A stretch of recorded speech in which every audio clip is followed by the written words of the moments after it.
नमस्कार, आप सभी का स्वागत है अन्नदाता कार्यक्रम में। आपके साथ मैं हूं सोनाली सिंह। हमारे देश के किसान जन का पोषक है, वह श्रम का देवता है, अन्नदाता है। उसमें ही भारत की आत्मा निवास करती है। ऐसे ही किसानों की प्रगति के लिए हम खेती बाड़ी से जुड़ी हुई बहुत सी नई लाभकारी जानकारियां हर रोज सुबह लेकर आते हैं। तो चलिए कार्यक्रम शुरू करने से पहले देखते हैं क्या है आज के अन्नदाता में। दलहनी फसलों के अंतर्गत जिन किसान भाइयों ने उड़द की खेती की है, उनकी फसल इस समय बढ़वार की अवस्था पर है और इस फसल से अधिक उत्पादन प्राप्त करने के लिए उड़द की फसल में कुछ आवश्यक कार्यों को करना जरूरी होता है।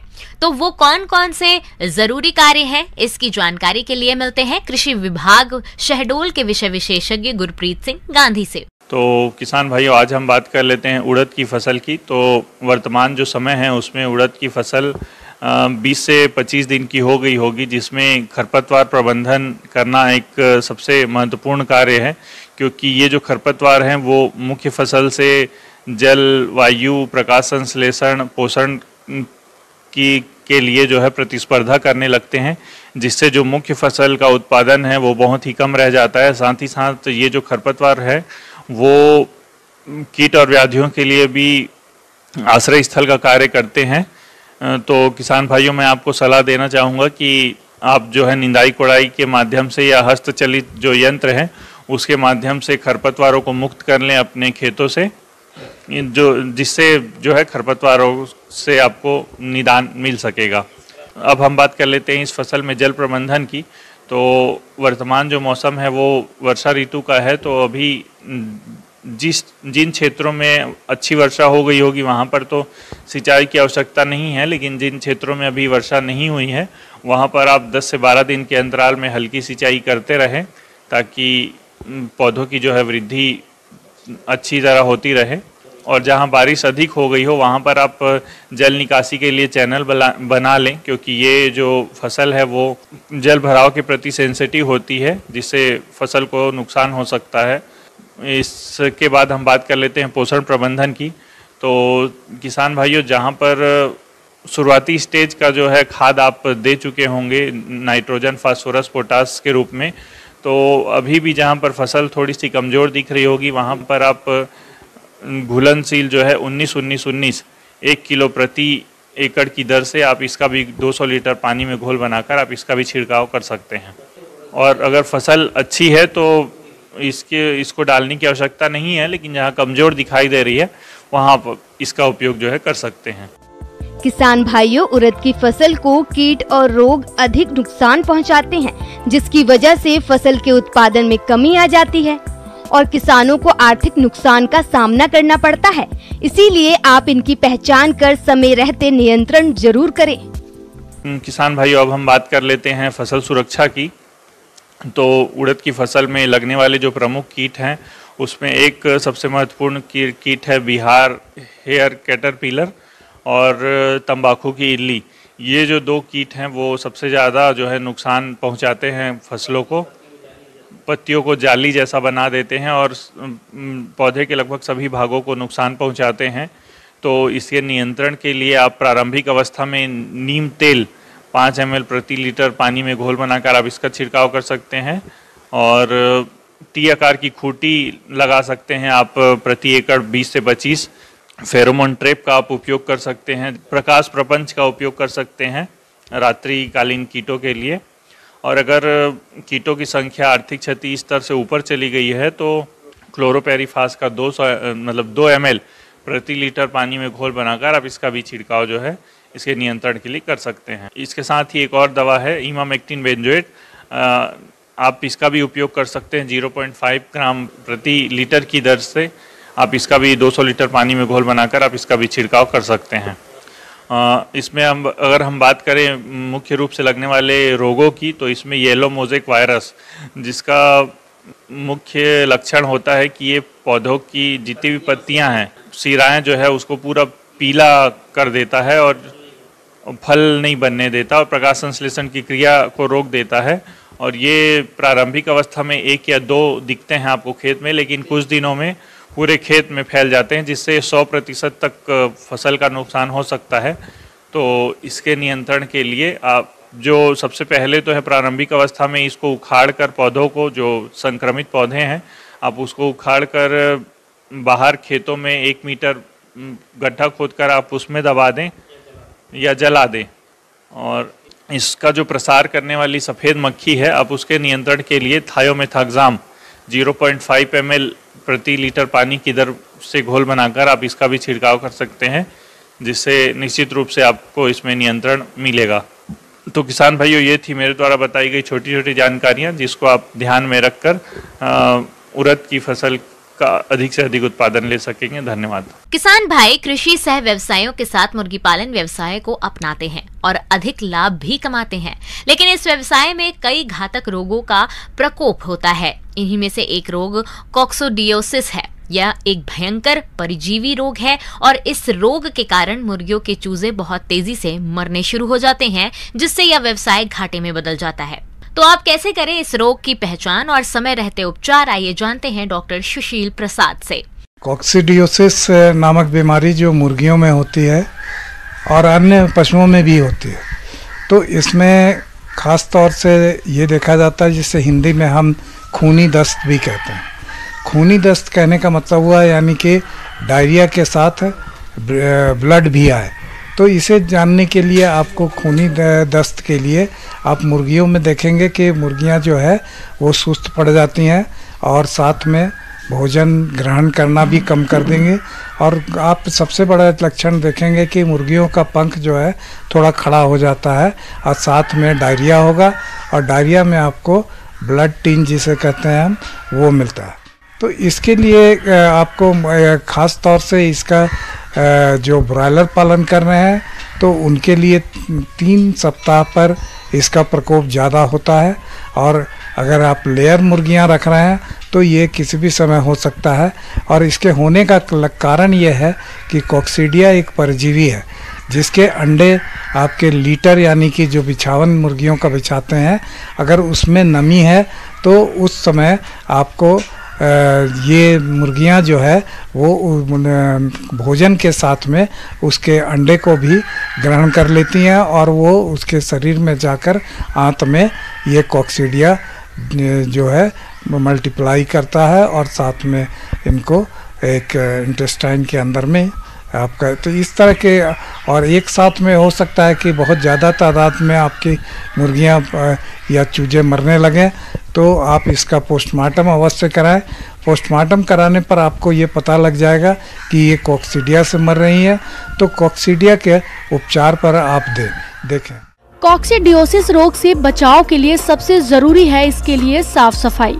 सप्ताह में कम से कम 1 बार समय पर मुर्गीशाला की सफाई करें, साथ ही चूने का भुरकाव भी करें। दवा से मुर्गीशाला को अवश्य धोएं। इंक्यूबेटर की सफाई, बर्तनों की सफाई भी जरूरी है। रोग हो जाने पर मुर्गीशाला का लीटर अवश्य बदलें। बीमारी बचाने के लिए समय पर मुर्गियों का टीकाकरण कराएं। रोगित पक्षियों पर तत्काल ध्यान देना चाहिए और रोग से मरे हुए पक्षियों को गड्ढे में दबा देना या जला देना चाहिए।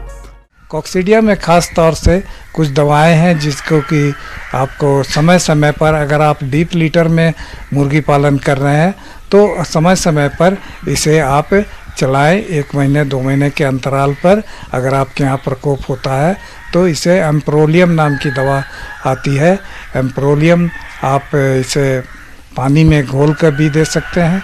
इसकी कुछ दवाएं हैं जो पाउडर फॉर्म में आती हैं, उनको आप दाने के साथ मिक्स कर सकते हैं, यानी कि 50 ग्राम प्रति क्विंटल दाना पर अगर देंगे तो इससे है कि ये कॉक्सीडियोस्टैट का काम करेगा, यानी कि कॉक्सीडिया के अंडे को पनपने नहीं देगा, जिससे कि आपके मुर्गियों की रक्षा हो सकती है। तो पानी में या इसके दवा को अगर पानी में दे रहे हैं तो कम से कम 3 दिन अवश्य चलाएं।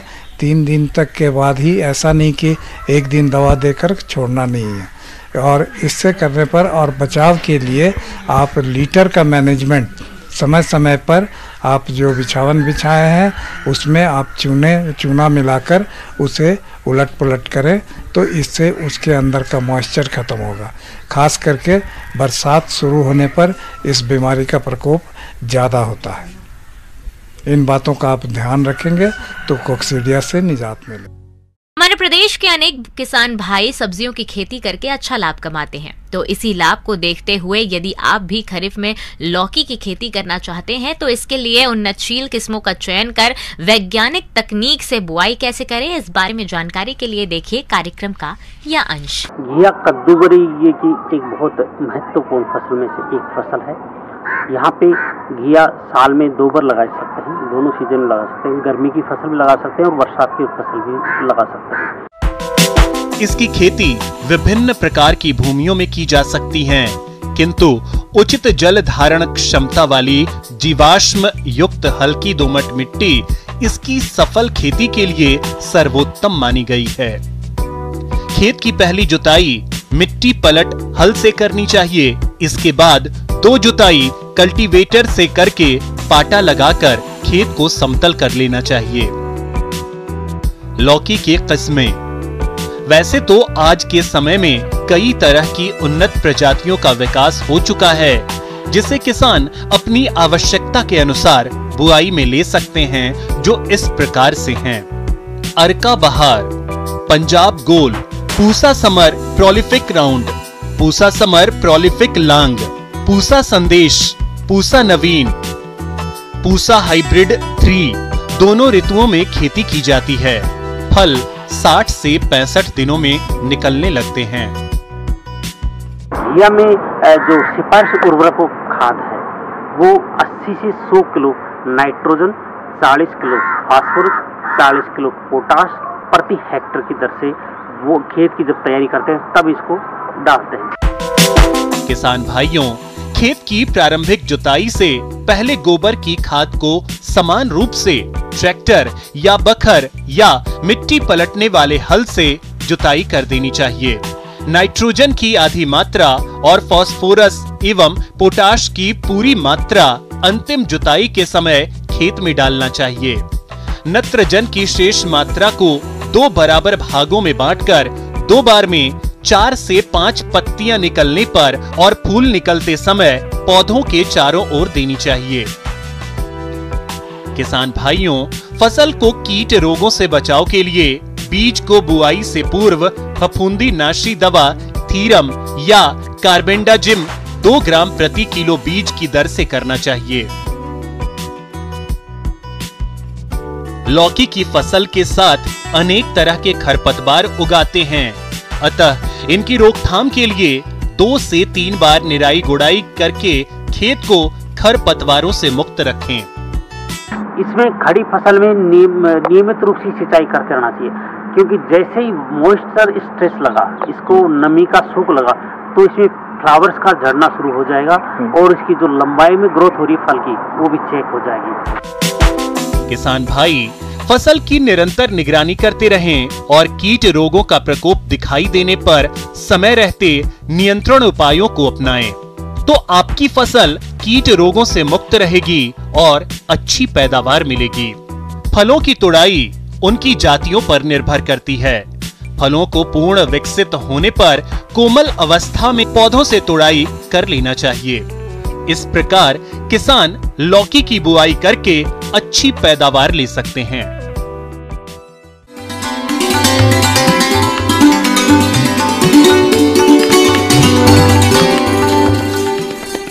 आइए जानते हैं अन्नदाता निःशुल्क फोन के माध्यम से पूछे गए समस्याओं का समाधान।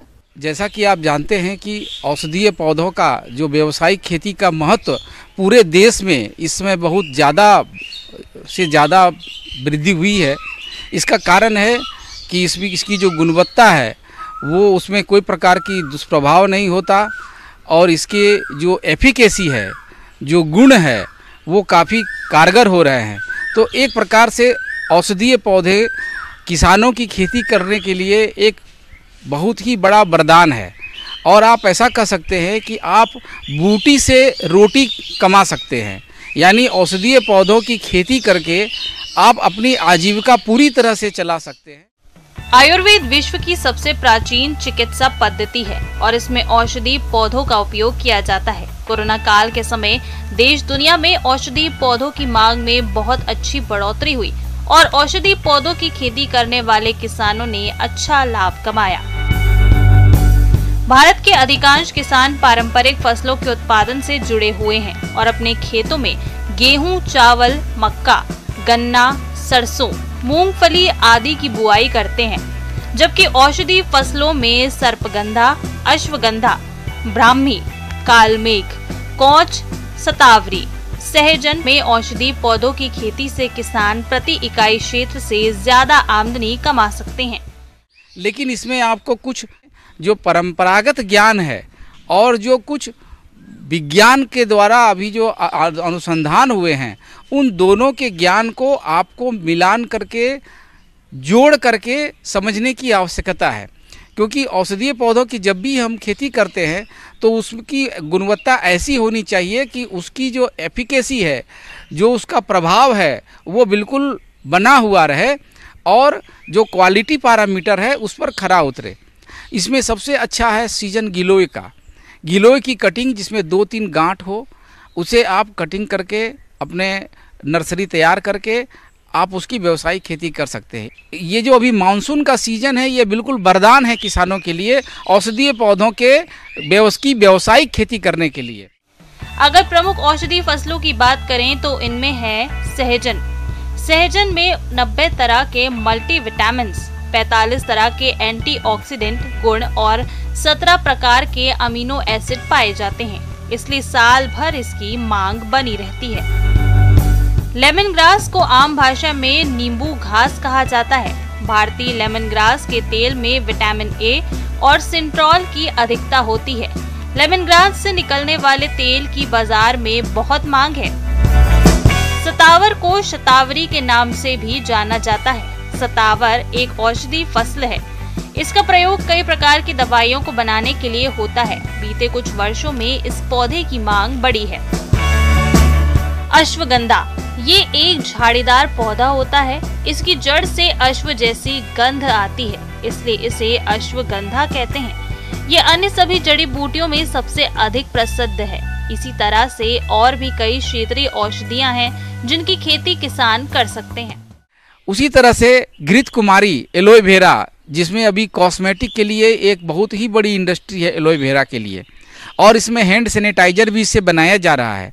तो इसके प्लांटिंग मटेरियल्स को लेकर के आप पहले एक मदर नर्सरी इस्टेब्लिश कर लीजिए और फिर उसके पप से उसका प्रवर्धन कर सकते हैं। लेकिन अब चूंकि समय कम है और ये मानसून से पहले आपको तैयारी करके रखेंगे, तभी आप इसकी खेती मानसून के समय पर कर सकते हैं। और खेती प्रारंभ करने से पहले जो सॉइल की एनालिसिस का भी पूरी तरह से ध्यान रखना पड़ेगा। औषधीय फसलों की खेती लगभग सभी प्रकार की भूमियों में आसानी से की जा सकती है। औषधीय फसलों की खेती के लिए भूमि की तैयारी की बात है तो आमतौर पर भूमि की तैयारी किए बिना ही फसलों की बोनी कर सकते हैं। लेकिन व्यावसायिक खेती के लिए एक बार जुताई करना अच्छा रहता है। इसके अलावा इन फसलों में अधिकांश मात्रा में देशी खाद और कार्बनिक खादों का प्रयोग करना होता है। जहां बात फसलों की बुआई की दूरी की है तो विभिन्न फसलों के अनुसार इनकी बुआई और रोपाई दूरी अलग अलग होती है। जहां तक कुछ लोगों का ये प्रश्न होता है कि हम कौन से जर्मप्लाज्म कहाँ से ले, प्लांटिंग मटेरियल कहाँ से ले और कौन सा हमारे लिए उपयुक्त होगा। कुछ औषधीय पौधों के लिए जो ऑर्गेनाइजेशंस हैं, इंस्टीट्यूशंस हैं, central institute of medicinal and aromatic plant Lucknow, उन्होंने भी काफ़ी इस पर अपने अनुसंधान कार्य करके दिए हुए हैं कि हम लोग भी जर्मप्लाज्म का कलेक्शन करते हैं। प्रारंभिक तौर पर इन सब चीज़ों से अवगत हो जाएं, इसके बाद ही खेती प्रारंभ करें। और हम सजेस्ट करेंगे कि आप पहले एक छोटे से पैमाने पर एक मदर नर्सरी लगाकर इसको पहले अपने जो सॉइल के साथ में इवैल्यूएट करिए, फिर खेती को लेकर के आगे बढ़िए। और साथ ही साथ उसकी प्रोसेसिंग कैसे करेंगे हार्वेस्टिंग के बाद, इसकी भी पूरी नॉलेज आपके पास होनी चाहिए। भंडारण किस प्रकार से करेंगे, क्योंकि जब तक गुणवत्ता युक्त औषधीय पौधों की खेती नहीं होगी तब तक उसका मार्केटिंग और उसके अच्छे दाम नहीं मिलेंगे। इसलिए इन सब चीज़ों से अवगत भी होना अति आवश्यक है। इनकी खेती में अधिक लागत भी नहीं लगानी पड़ती है।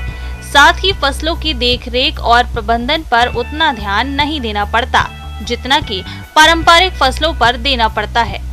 औषधीय फसलों की खेती से न केवल मृदा स्वास्थ्य में सुधार होता है, बल्कि इनके उपभोग से मानव भी कई बीमारियों से अपना बचाव कर सकता है।